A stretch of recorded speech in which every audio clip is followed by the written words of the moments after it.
No. That you have your work Oh voice. my god, you're always accusing me of like using my work voice. That sounds so fake. You've got like a fake voice going on right now, so Your voice is faker. whatever. This is Miss Unicorn. She's joining us today. Oh, but I think first we need to do some introductions. So if you're a fan of the On Call Me Maybe podcast, we are trying something kind of cool and different with content in between seasons.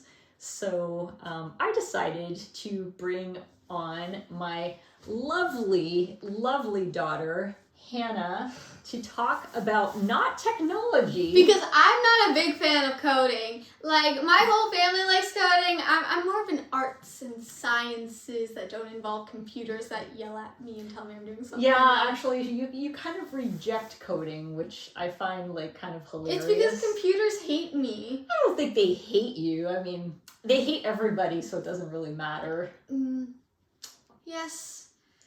Yeah. So, okay, so we're not talking about coding, but we're talking today about something that is kind of adjacent to coding because one of the things that Hannah likes to do is to bake. Baking. Yeah, I love baking. I've been baking ever since I was young, and I really enjoy it, and it's a lot of fun, honestly. Yeah. But the thing about, we're here to draw parallels between coding and baking, right? Yeah. And I think one of the things that is cool about coding and baking is that you get to troubleshoot things. Yeah, see, I'm not like a normal, average teenage baker. I don't like following recipes because they tell me what to do, and I don't like that. I don't like following recipes, and because recipes just don't work for me, and usually I have to end up tweaking them to make them Hannah work. rejects all recipes. Not To the all point recipes. where like you'll be baking something and you'll be like mad because it's not working, and I'm like, just look at the freaking recipe, and you're like, no. Usually I judge a recipe by how many eggs it uses. I did not know that. Yeah, well, I don't want to waste eggs. So is like a lot of eggs like a recipe not worth your time? Are you Yeah. like being super judgy? Yeah, one over time I was this? making creme brulee and I didn't want to use that many eggs, so I'm like, okay, I'm just gonna make up my own recipe. I see. Yeah. So, but then what happens when you make up a recipe and it doesn't work out?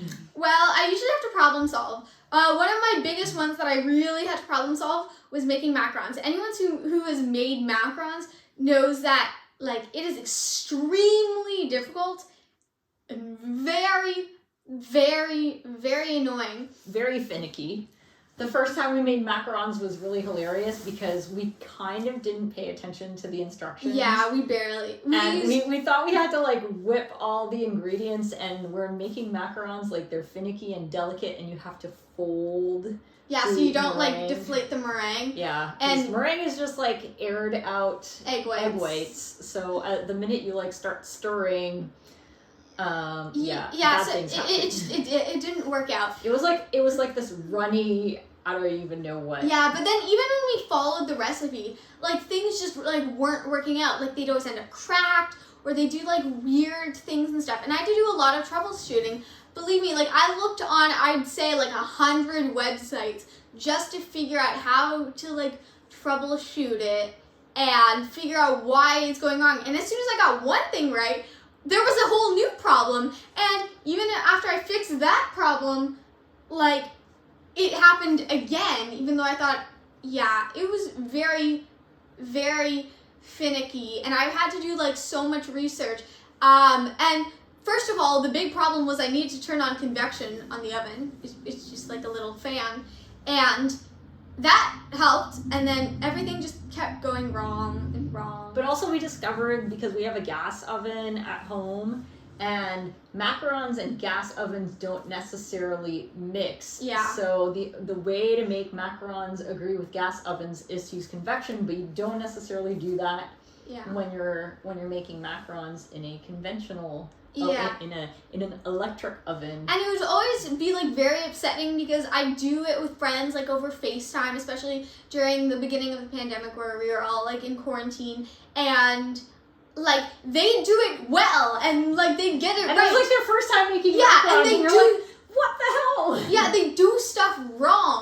like someone like did what we did and mixed it with like an electric mixer. And their macarons were still like glorious and beautiful. It hurt me. But your macarons at least tasted really good, even though they, you know, looked like little sad, like flat ass cookie things. And then our other one that we really had to troubleshoot was chocolate chip cookies. Yes. We are very specific on what kind of cookie we like. We like chewy but kind of crunchy on the outside. Non-cakey, sort of melty looking. Non-cakey at all. Non-cakey cookies, but we kept like messing it up all the time. Every single one. We were obsessed for a summer in trying to make the ultimate, perfect, what we deemed as the best chocolate chip cookie recipe. Yeah, and like even when a recipe would work one time, it didn't the next time. And we like experimented with the amount of sugar, the type of sugar, the amount of eggs, egg yolk versus not egg yolk, baking powder, baking soda. We did discover though that there is a difference between baking powder and baking soda, and we were using baking powder for all the things because I find like baking soda has like this weird kind of, I don't know, metallic-y taste or whatever. Yeah. So we were like ignoring that for a while, but we realized that baking soda over baking powder yields the cookies that we like. Yeah, and then we also did things with like butter, and it took a lot of research. We really had to troubleshoot and say like, why is this happening? What did we change, and why? And how did that help? Scientific method. Yeah, we really had to break down every single part, every single ingredient, how much of the ingredient. Like, it's so difficult with baking. Like in cooking, you can just kind of make up kind of whatever you want, but with baking, it's really a science, and you have to like figure everything out. And it's not just gonna work one time. You really have to like experiment to find like what you want. Yeah, but it's also like, you know, everyone says baking is a science, but I also feel like there's like a lot of intuition that goes with baking. So it's not just like following the recipe to a T, it's also knowing like what combinations of things work. Yeah, definitely.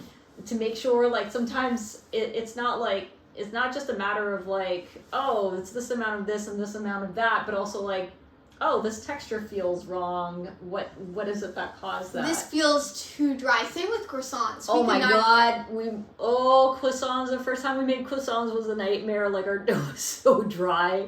I was like putting my whole body into rolling out the dough. Meanwhile, we're watching them make like croissants on Great British Baking Show, and everyone's like, la la la la la, look at my beautiful fluffy dough. And we're like, what the fuck? But you really have to like troubleshoot things, and it's really hard not to get frustrated. Believe me, I've had many times where I was about to break down because my macarons did not turn out the way.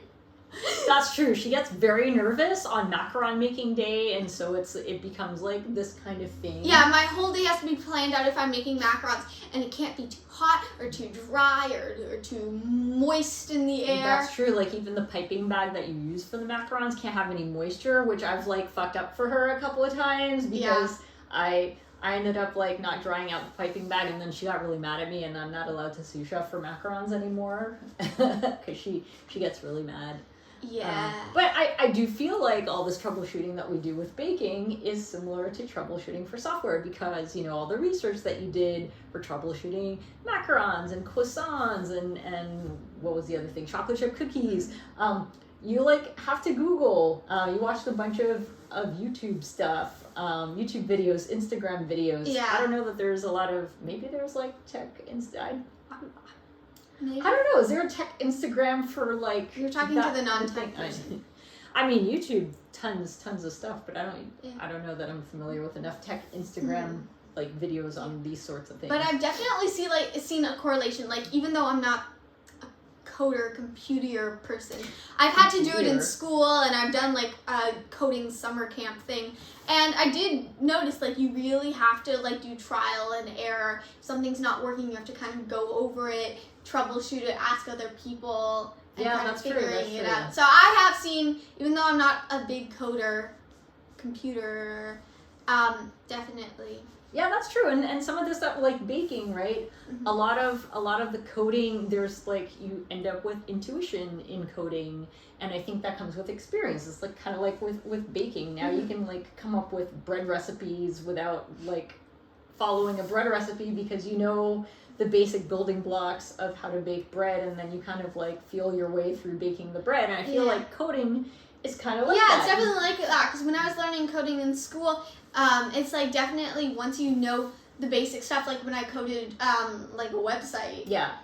Once you knew the basic stuff, you can kind of play around with it and finick with it and just kind of change things a little bit. Yeah, true. So then, like, once you have confidence in the basics, you can start experimenting and kind of go outside your comfort zone and like, oh shit, this broke this thing. Okay, I know not to do that next time. It's kind of like with the cookies, right? I think with both of these, you really do have to know the basics and the science behind it. Like, yes, you do want to experiment, but you also want to do research to know, like, why is this happening? And then from there, take that knowledge and know what you have to change. Yeah, that's true. Understanding like the reasoning behind the things that you're baking. Kind of like with your code, right? It's like, it's not like it's magic. Things with coding, just like with baking, it's not magic. There is an actual reason behind it, even though it sometimes feels like magic. Yeah, like, I just realized on macarons that the thickness of the pan and the type of pan, like the metal that you're using, really affects the ability for macarons to crack. And I wouldn't, if I didn't understand why that was happening, and I'd just be like, oh, well, I gotta go for a thick pan. Like, if I didn't understand why it was helping, I feel like I wouldn't be able to like use my knowledge of it better. Right. Because now you're like more informed. It's similar to like with the baking sheets that you use for macarons, right? Like the silicone ones, like the Silpats versus like your kind of cheapy dollar store like plain silicone mats, which are slightly different, and then that will affect also like the amount of moisture that you get. But even our thicker pan, like our actual baking pans, really affect it. Right. Yeah. Yeah, I just learned that. But yeah, I still can't get macarons right sometimes. Yeah, and it's kind of like code. Sometimes you don't get it right. Yeah, you also have to like test multiple recipes and multiple times. Like, just to know it's for sure working. Right. I'm not sure if that, like, translates into code. It does, because for code, you actually have to test your code before, you know... It's kind of like, okay, you test a recipe multiple times before you're ready to release it to your friends, to be like, this is the thing that I'm presenting. Like, there was a year where, like, you were asked to bake a violin-shaped cake, remember? Well, it was kind of my decision to shape it like a violin. Oh, true. But as a result, like, you didn't want to just, like, you know, dive go into this, this, like, totally blind, so you actually made a test cake in code. You have to test your code to make sure that this is actually the thing that you're going to deliver. And I broke down, like, what the violin looked like so I could replicate it. And I feel like, I'm not sure, as I said, I'm not a coding person, but I feel like you do have to, like, kind of break down everything that you want to accomplish. Yeah, that's true. And, like, to kind of figure out how it's going to end up working into one big piece. Like, you're not just going to say, oh, like, show this. It's like, what are the, like, different steps to it? What are the little details that I have to do to make this happen? You can't just think of the one big picture. You have to look at the details. Yeah, it's very, very true. Mm-hmm. Cool. Well, I guess that's it for baking and coding advice. If you guys like me, tell me, or tell the social media. Yes. Maybe I might come back with Miss Unicorn. And Hannah can be found on Instagram on Old Fashioned Glaze, old_fashion_glaze. So check out her baking, her drawings, and all that good stuff. Thank you for coming on and talking about baking. I know we've been talking about this for a while. Now, did I use my work voice, or was this like my okay mom voice? I think it was a mixture. Oh, damn. But you know what? Like, you kind of have a, you know... Yeah, but you're like, what do you think? Your normal voice is just more relaxed. Is it more relaxed? Am I less relaxed as we speak here? A little bit. But like, when you're talking in your work voice, you're very peppy and like straight up and like... Oh, I don't know. And always, I'm a little slouchy right now. And always so like smiling and like, your face is like... Oh, I see. Straight. Like, wow. Good to know. Thank you. No, but it's great. It's great. Oh, thank you. I'm glad that you appreciate my work voice. Thanks for coming on our little, like, I don't even know what this is, like, fun little sidebar show that's not on Call Me Maybe podcast, but it is on Call Me Maybe podcast related, adjacent. Are you going to, do you know our like outro for On Call Me Maybe? Bye guys, I know coding. And I say a bunch of different things that my daughter doesn't understand. Bye guys, I know coding. I love that. No. That should be your next outro. Holy shit. No, we do peace, love, and code. I like mine better. So you're not going to say mine? Peace, love, and I don't know how to code. Peace, love, and code. Awesome. I am Adriana Vilela with my awesome daughter, Hannah. Thanks for coming. And Miss Unicorn. Yes. Thank you for checking out our video.